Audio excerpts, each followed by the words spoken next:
To Coca-Cola League One. It took Leeds United until November last season to collect 15 points. They start this season with that deficit dragging them back at the bottom. But they made a dent in the total on Saturday.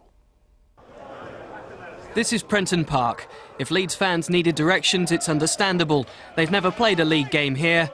This season promises to throw up a lot of new experiences for the Elland Road faithful. Ronnie Moore's Tranmere were charged with bringing Leeds down to League One life with a bump on their first ever day in England's third flight. Calvin Zola put them on the back foot all right. And it wasn't long before the Doom merchants were given more ammunition with which to torment manager Dennis Wise. Chris Shuker squared for Chris Greenacre, already 15 points behind every other team in the league, now had a minus goal difference as well. But Wise is a fighter, no doubt about that. He might have ridden his luck in this one. Tranmere were denied a second goal when Shuker scored, but from an offside position. United were back. Matt Heath got free to inspire a fight back that packed an extra punch in front of Leeds' loyal travelling army of fans. Cleverly executed and emotionally received by the massive away support. But the best was yet to come, and it was dramatic. Andy Hughes picked the 89th minute in which to swing in his cross. Trésor Candole got just enough power on it, and Rovers keeper Danny Coyne lost his composure at the worst possible moment for Tranmere. The manager felt a small dose of justice, and in the celebrations, these 3 points were safe in the bank. The United front starts here. I think we've had so much bad stuff at the present moment, and I think everyone's just sick of it. And now they just wanted to get on and play the games and enjoy playing football and forget about what's happened. You know, we've got a target that we've got to hit to get us safe, and we've got to get to that target first, and then we can carry on from there and see what happens. Tremendous crowd in here, you know, 11,500, great atmosphere. I mean, that's what you want, and that's what Leeds bring. It would just be nice if the gods would have smiled on us and not knifed us at the end. Now just 12 points behind for Leeds. Don, you're born and bred in the city. What's the feeling like around there? Well, I don't live there anymore, but I speak to people, and it's almost disbelief, if you like, really. I mean, they all feel as if the whole world's against them. I mean, Dennis Wise included. You only have to hear the way he's talking there. You know, they're sick of it, aren't they? They're sick of all the bad news. They feel like they've had a really raw deal, and you know, the only way they can do anything about it now is on the pitch, and that's where it counts. And on the pitch didn't go too badly in the end, did it, at Tranmere? No, it's a good result because Tranmere are a decent side. They won't be easy to win at Prenton Park, and getting the goal at the end is probably a good thing for them. They haven't won a game pre-season Leeds, so this is just what they wanted, and that will give everybody a lift now. The fact they're there and their next home game they're capable of winning.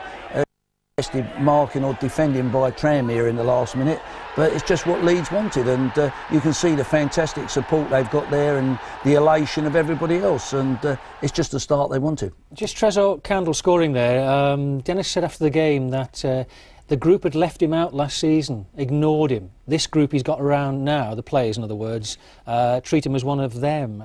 It's an incredible thing, you know, if it went on. It is incredible. I mean, you wouldn't have that in your dressing room, Dave, as a manager. You'd stamp it right out. But obviously Dennis didn't feel that he had control of that dressing room, hence there's been a huge turnover of players in his time there, and I just can't, I find it hard to understand why any players within a dressing room would not that's coming in to try and help them and be part of their side.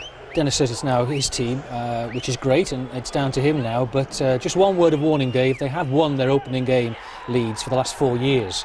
It's not done them much good, has it?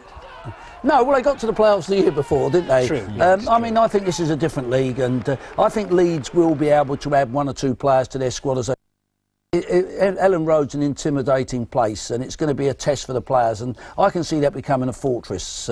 It's what they do on the road. Okay. It's been well documented, the whys and wherefores. How come Leeds United have been docked 15 points? Well, they started the league yesterday, so they've got it now, and they got themselves a win. Would you believe they've reduced the deficit to 12 points? Minus 12 and counting.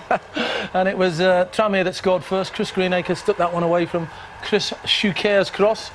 And you thought then it's going to be a long way back for them, but Alan Thompson, free kick, headed in by Matt Heath at the far post, got them back on level terms. 2,000 travelling Leeds supporters, just goes to show what a big, big club it is. And the winner from Trezor Campbell. Stooped down to knock it in the back of the net. Could you believe the 15 points, Paul? I don't know the whys and wherefores of why. I think it's the most... Nobody seems to really know the real details. No, well... That's why. That's the people who run football, isn't it? But I still know it's really, really hard on the manager, the players and the supporters. If it's a punishment against the administration people or the chairman, the supporters don't deserve that, and the players or the manager don't. 15 points... I know Rotherham happened to Rotherham last year. I think they probably got under the noses of the people, the administrators of football, by declaring administration so they could lose the 10 points. I don't know what the reasons are, Chris, honestly don't. But I know that on the players, supporters, it's terrible. But, you know, something has to be done if rules have been broken. But, you know, rules got broken last year in the Premier League and there was a fine to be paid, no penalty points. So, is it rules for one? I know they're two different organisations, but it's still a football. So, Leeds -12. To Leeds and going out of the Carling Cup to Stockport in midweek. Rovers boss Ronnie Moore finally saw his side get their season off and running at Gillingham. Chris Greenacre headed them in front after 19 minutes. Gills boss Ronnie Jepson refuses to panic, despite his side being the only team in the division yet. Players are feeling sorry for themselves, especially after Steve Davis doubled Rovers' advantage early in the half. At the moment, all on 2, the leaders, and there's a few familiar names there. Perhaps Gary Roberts of Crewe is the youngster coming through, but I think these guys here in the studio know all about the other scorers. Richie Barker, Chris Greenacre, Brian, you had him at Tranmere, didn't you? Yeah, he'll always score goals, Chris, and if he's in a good side, he will be there or thereabouts at the top of the goal-scoring chart. He did it with Mansfield a few years ago. Very capable goal-scorer. And Tranmere will need his kind of goal-scoring ability this season, won't they, if they're going to get anywhere near the playoffs? I think they'll be close again. You know, last season they'd sorted 1 or 2 problems out and were very close. And I think Ronnie's got the makings of a decent side again this season. Here he comes then. What kind of striker is he? Is he a box striker? Or? Well, he's a workhorse.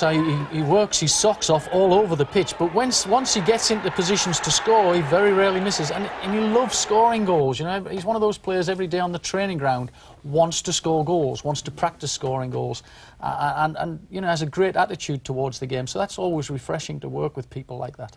We saw.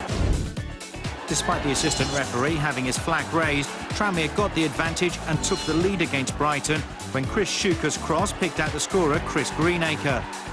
Rovers boss Ronnie Moore described it as an ugly but deserved victory. Brighton had defender Andrew Wing dismissed in the 90th minute for his second offence of the match, when he was judged by referee Graham Salisbury to have fouled Steve Davis. Wing says he didn't commit a foul in the entire game, but Salisbury disagreed and sent him off.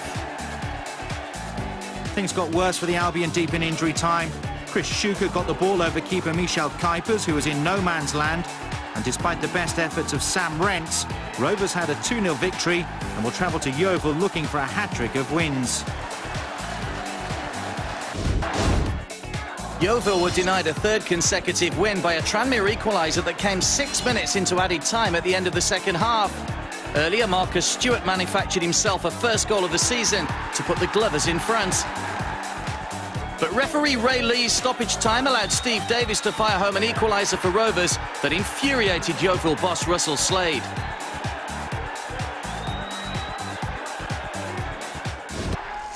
Morecambe produced a cup upset for the 3rd time this season. After beating Preston and Wolves in the League Cup, they saw off League One Tranmere in the Football League Trophy. Jamie Byrne with the only goal.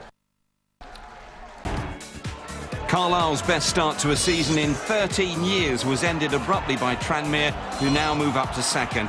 Paul Arneson's slip allowed Chris Shuker time to get in a cross, and sub Craig Curran volleyed in the only goal of the game 3 minutes before the break.